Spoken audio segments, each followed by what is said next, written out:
Me da tanta tristeza el programa del día de hoy. Le voy a contar lo que sentí al prepararlo.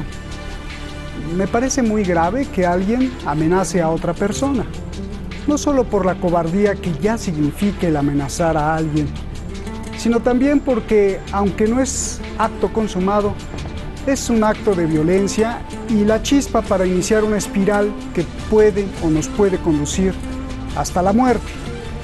Si amenazar a alguien, creo, es grave, entonces amenazar a la Corte de Justicia creo que es peor, porque ya que nos queda.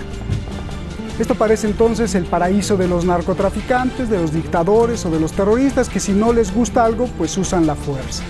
Hoy hablamos de Estados Unidos, que amenaza a la Corte Penal de Justicia, pero eso no es lo más grave. Grave es el programa de hoy que me da tristeza porque no solo es Estados Unidos, sino empezando por las superpotencias. A Estados Unidos, ni a Rusia, ni a China les importa esta corte. No quieren someterse jamás a sus sentencias ni a nada, por eso no ratifican su firma. ¿No es triste esto?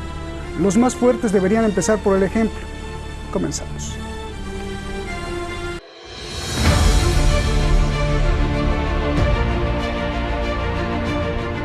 La Corte Penal Internacional tiene su sede en La Haya, Países Bajos. Fue fundada en 1998, después del genocidio yugoslavo. Fue por iniciativa de diplomáticos de Naciones Unidas mediante el Estatuto de Roma. El mundo necesitaba un tribunal criminal permanente.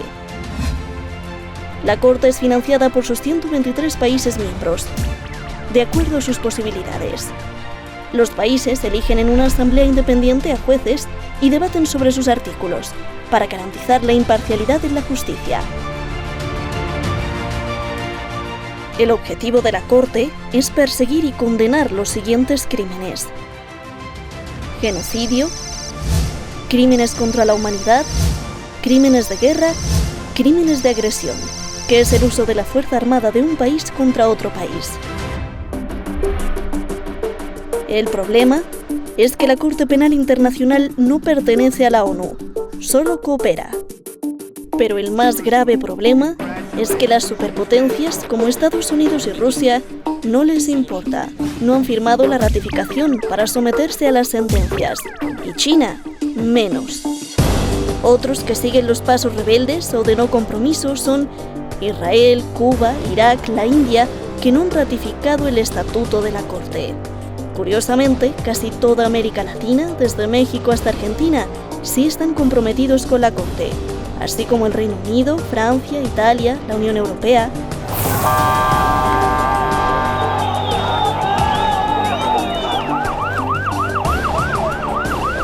Los palestinos han denunciado a Israel ante esta corte. Piden juzgarlo por crímenes de guerra, por la expulsión de la población palestina, la apropiación ilegal de sus tierras, la demolición de sus casas y las detenciones arbitrarias y los miles de muertos.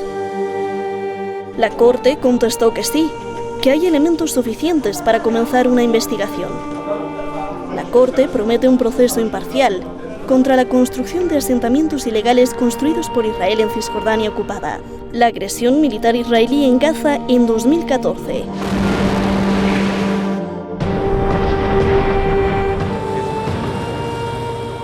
Y la represión que hace Israel contra los palestinos en las protestas de la Gran Marcha del Retorno. Donald Trump exige detener todas esas investigaciones y, más aún, amenaza con graves consecuencias a la propia Corte Penal Internacional si continúa investigando a Israel. La Corte Penal Internacional es un órgano político, no una institución judicial. Esta desafortunada realidad ha sido confirmada una vez más por el intento del fiscal de la Corte de afirmar que tiene jurisdicción sobre Israel, que al igual que Estados Unidos, no es parte del Estatuto de Roma que creó la Corte. Mike Pompeo, secretario de Estado de Estados Unidos.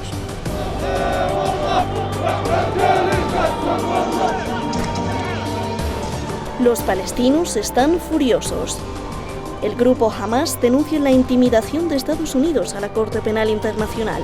El Frente Democrático para la Liberación de Palestina condena las amenazas de Estados Unidos y acusa a Donald Trump de encubrir los crímenes de Israel.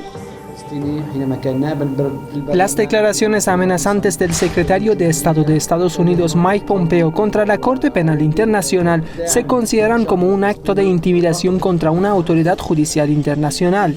Hazem Qassem, portavoz de Hamas.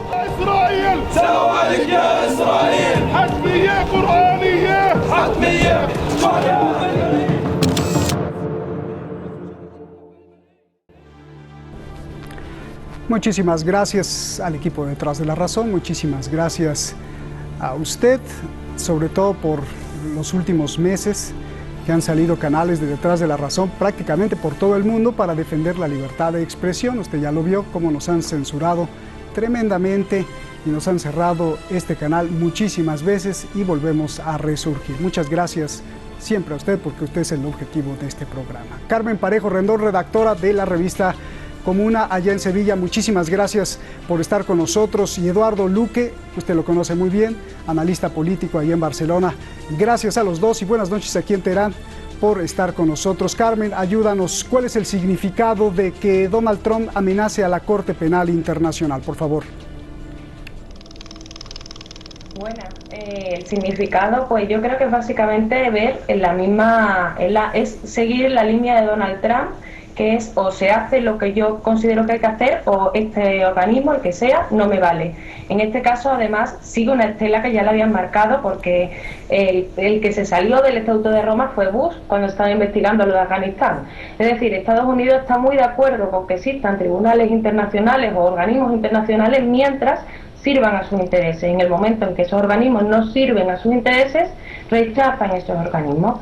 Y lo hemos visto durante este tiempo en varias ocasiones y también, por supuesto, en la máxima, que sería la Asamblea de Naciones Unidas, también vemos la actitud que tiene. O sea, la actitud de Estados Unidos es una actitud prepotente que tenía sentido hace unos años, donde sí tenían un control medianamente extendido sobre todos los organismos internacionales, sobre todo más bien sobre los países que están en esos organismos, que es una forma también de controlar el organismo. En el momento en el que ahora mismo están yo creo que en una clara decaída, sobre todo de hegemonía política, están rechazando efectivamente todos esos organismos, los acusan de ser políticos y es curioso cuando ellos son los primeros que han utilizado en múltiples ocasiones han utilizado organismos internacionales con fines políticos para sus propios intereses. Lo que le molesta a Estados Unidos es que ya hay determinados organismos que ellos mismos no pueden controlar o que incluso atacan a sus intereses. Y en el caso de Palestina, atacar al Estado sionista de Israel es atacar a los intereses de Estados Unidos y por lo tanto no le gusta, no le interesa y rechaza no solamente al organismo, sino a quien participe de él porque lo entiende como un enemigo directo de los Estados Unidos. Bien. Eduardo, gusto en saludarte. Donald Trump y Pompeo, que prácticamente es Donald Trump, amenaza con consecuencias graves a la Corte. ¿Cuáles podrían ser esas consecuencias? Fundamentalmente la retirada de los privilegios que tienen algunos de sus miembros para poder extracudir a Estados Unidos los visados diplomáticos, la financiación. Son algunas de las líneas de intervención que está diseñando el presidente Trump, además de impulsar a sus países vasallos, a sus aliados, entre comillas, que yo siempre digo que son no aliados sino vasallos, a que repitan precisamente los mismos criterios que él va a aplicar, ¿no? Retirar la financiación, retirar los derechos de visado diplomático, etcétera, ¿no? Es un poco plantear precisamente, como decía Carmen anteriormente en su intervención, que el presidente Trump utiliza las estructuras internacionales en la medida que le interesan y que son en beneficio suyo. Cuando le plantean algún problema a él o a alguno de sus íntimos aliados, automáticamente reacciona negando la mayor y planteando sanciones y fórmulas de ruptura de ese organismo. Lo vemos como en el caso ahora de la OMS, como está atacando a la Organización Mundial de la Salud, porque se están evidenciando la ineptitud del personaje en su control sobre la pandemia en Estados Unidos. Y ahora lo hace con el tribunal, con la Corte Penal Internacional. Bien, ahora vamos a tratar de arreglar ese audio, porque cuando hablas, Eduardo, se oye como hay una matraca dándole vueltas. Ahorita te vuelven a llamar, creo. Carmen, ¿cuál es el argumento con el que Estados Unidos no reconoce la jurisdicción de la Corte para Israel, y si es válido legalmente o jurídicamente ese argumento? Carmen. Bueno, es válido en la medida en la que Estados Unidos considere que es válido, como hemos visto en otros casos, como pasa como ha dicho el compañero, con la OMS y con otros organismos.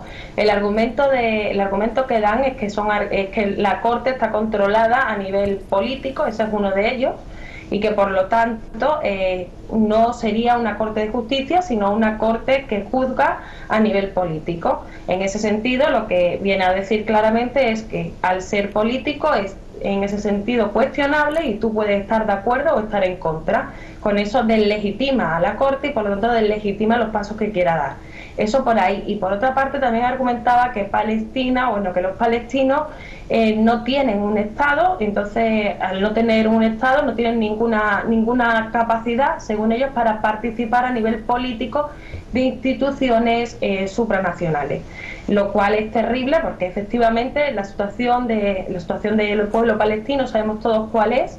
Sabemos también la participación que tiene Estados Unidos para que esta situación sea así, por lo tanto es doblemente macabro que encima les acusen de ello.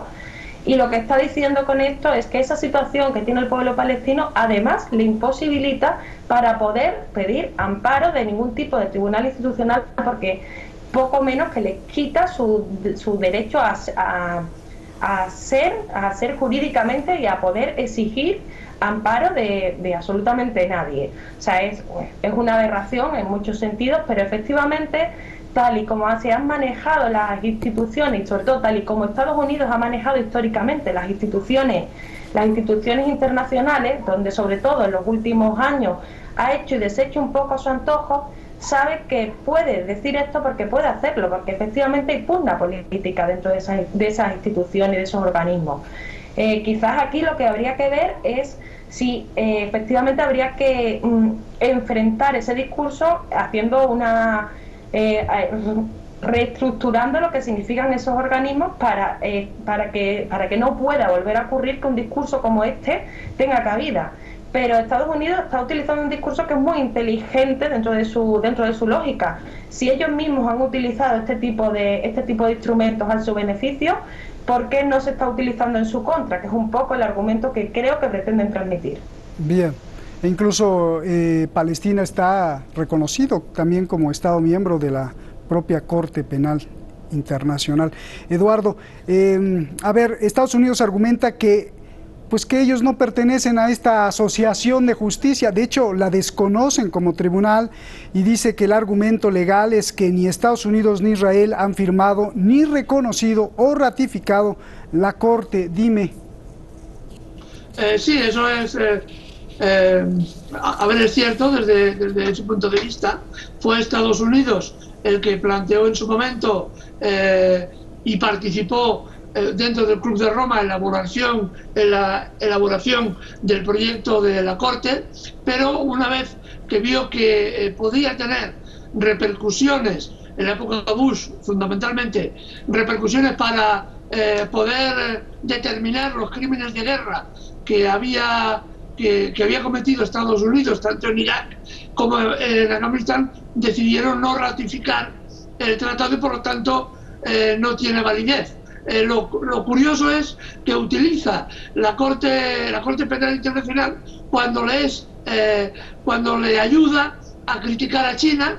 A China la critica especialmente porque el grado de contaminación Estados Unidos entiende que es un delito de lesa humanidad, y por la intervención rusa en la zona de Ucrania, ¿no? Ahí le interesa el tema y evidentemente ejerce presión para que la Corte actúe en contra de sus rivales políticos. Pero cuando ocurre al revés, evidentemente rompe relaciones y ya deniega cualquier posibilidad de que la Corte Penal intervenga en contra de sus intereses. Es un ejemplo más del cinismo político del personaje. Como hipótesis de trabajo, Carmen, en caso de que no hubiera presión de Estados Unidos y todo fuera armonioso, ¿qué castigo alcanzaría Israel si la Corte pudiera trabajar libremente? Bueno, es que hay que aquí, aparte de ya no solamente de la Corte o de Donald Trump, hay que ir más allá. O sea, ¿qué papel juega a nivel político y a nivel también de sus relaciones y de su forma de incidir lo que se conoce como el lobby sionista, es decir, como la corriente ideológica que fundamenta el Estado de Israel en el mundo? Porque hemos visto cómo efectivamente se podrían haber frenado muchas de las aberraciones que comete Israel, se podrían haber frenado desde otras perspectivas, y no se ha hecho. Incluso se ha denunciado en la ONU, se ha ratificado casi todos de acuerdo, y tampoco ha pasado nada. Es decir, hay que tomarlo con pies de plomo, porque aunque se demostrasen muchas cosas, habría que cambiar un poco la correlación de fuerzas y el peso que Israel, o mejor dicho, que la ideología que sostiene Israel tiene, no solamente en Estados Unidos, lo tiene en prácticamente todos los países del mundo.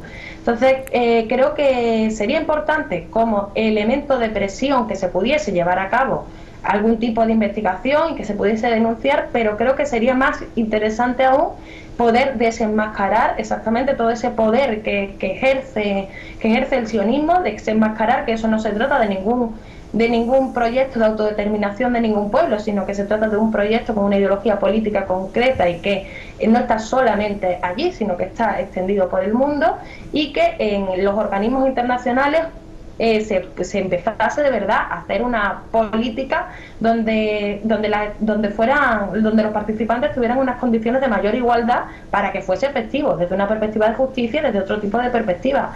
Ahora mismo es verdad lo que estaba diciendo el compañero, Trump puede utilizar perfectamente ese tribunal cuando le conviene.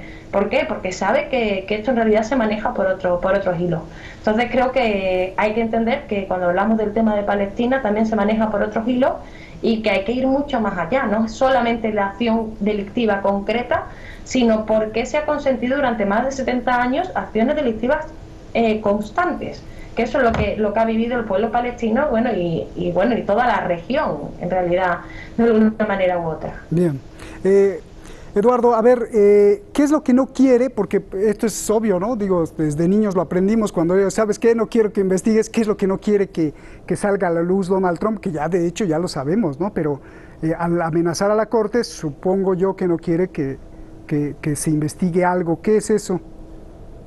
La lista sería prolija y la lista es enormemente larga, porque todos sabemos que allí donde ha intervenido militarmente Estados Unidos siempre se ha ocasionado una situación muy complicada para la población civil.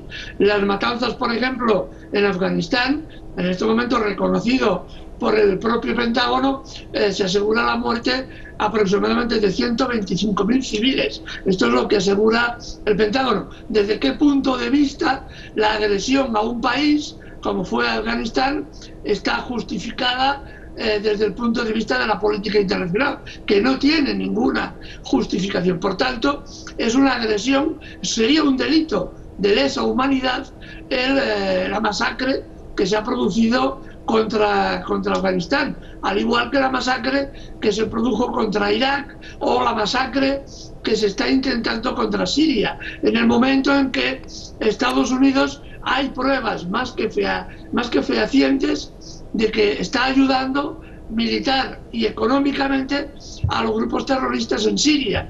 Eso es también un delito de lesa humanidad que evidentemente Estados Unidos no está dispuesta a ni asumir ni siquiera a considerar, y es por eso que evidentemente se va a oponer todo lo que pueda a la Corte Penal Internacional. Estados Unidos, los diferentes gobiernos de Estados Unidos, no solamente el señor Trump, el señor Obama también, el señor Bush también, evidentemente, el señor Clinton también, tienen muchos crímenes que dilucidar, y que los países el mundo han de denunciar precisamente que toda intervención imperial en un país o en otro siempre va acompañada por un genocidio mayor o menor en función de las circunstancias. Así que Estados Unidos realmente tiene muchísimas cosas que ocultar. Bien, pues ya nos vamos. La última pregunta que me parece prudente hacer con referencia al tema. Vayamos a lo que creo que es más grave a nivel ya global. Carmen, ¿por qué las superpotencias tampoco les importa la Corte Penal Internacional? O sea, ¿por qué Estados Unidos? Pues ya nos los explicaste, pero ni Estados Unidos, ni Rusia, ni China quieren firmar el compromiso para someterse a las sentencias. Esto, ¿cómo lo lees tú? Yo creo que efectivamente, como ese tribunal ha sido utilizado y ha sido mal utilizado en contables ocasiones, es decir, porque a Estados Unidos a veces le ha interesado y después no, porque efectivamente era un poco el que manejaba la situación hasta que ya no lo está manejando. El caso de Rusia y de China también han cambiado mucho en los últimos tiempos, porque han cambiado las relaciones internacionales y ha cambiado también el peso político de estas potencias. Yo considero que tanto China como Rusia, que son países que están, digamos, a la cabeza de esta nueva realidad más multipolar, deberían encabezar o por lo menos proponer una renovación en base a cuáles han sido los errores cometidos con respecto a la politización y uso a lo mejor de este tipo de instituciones, pero efectivamente ahora mismo son las que hay. Entonces creo que sería interesante por su parte, insisto que Rusia hasta hace unos años no era nada, acabó completamente destruida como ya sabemos. Entonces Rusia poco a poco ha ido levantando cabeza, pero la Rusia de ahora sí está en potestad, yo creo, de intentar trabajar de otra manera, lo que podría ser una corte penal internacional verdaderamente que se dedica a la justicia y no a intereses intervencionistas de unos u de otros. Y por otra parte, en el caso de China es que ha sido todo el tiempo bastante prudente con respecto a sus acciones internacionales. No sé si después de esta crisis, después del papel que está ocupando actualmente China, va a cambiar su forma de relacionarse con el mundo. Si pasa eso, también cambiará su manera de actuar dentro de estos organismos, bajo mi punto de vista. Carmen, muchísimas gracias. Eduardo, pues igual tu conclusión, porque si los seres humanos no se ponen de acuerdo, y si los seres humanos grandotes, me refiero a las potencias, menos, pues entonces, ¿para dónde vamos? Y también es muy curioso que América Latina sí haya firmado todo, incluido la Unión Europea. Eso me pareció curioso. Nos vamos un minutito, Eduardo. Sí, fundamentalmente, sería una esperanza, un anhelo que debería tener todos los países del mundo, que hubiera realmente una corte internacional que pudiera vigilar, controlar y, si es necesario, penar a aquellos que se salten el derecho internacional. Sería desde luego un gran avance social, político e internacional, pero desgraciadamente vemos un mundo cada vez más complejo, donde las grandes potencias marcan sus límites y donde realmente ese anhelo, que debería ser un anhelo internacional, aún desgraciadamente está muy lejos todavía. Muchísimas gracias a los dos. Eduardo, un abrazo. Carmen, igual, un abrazo. Gracias por estar aquí. Buenas noches. Gracias. Se nos fue el tiempo rapidísimo. Con el coronavirus se comenzó a polarizar el mundo. Bueno, ya está polarizado, o bueno, si lo quiere llamar polarizar o no polarizar, pero sí vimos efectivamente de un lado y de otro. Por un lado, los que apoyan las medidas de confinamiento, cuarentena y distanciamiento social. Por el otro, pues los que niegan que el coronavirus sea tan mortal como lo han pintado y pugnan por la no cuarentena y sí la actividad comercial. El asunto es que pasaron las dos cosas. Muchos se infectaron y muchos perdieron el trabajo, la empresa o la buena economía. ¿Qué es lo que realmente pasó? ¿Usted qué cree? ¿Qué cree que pasó?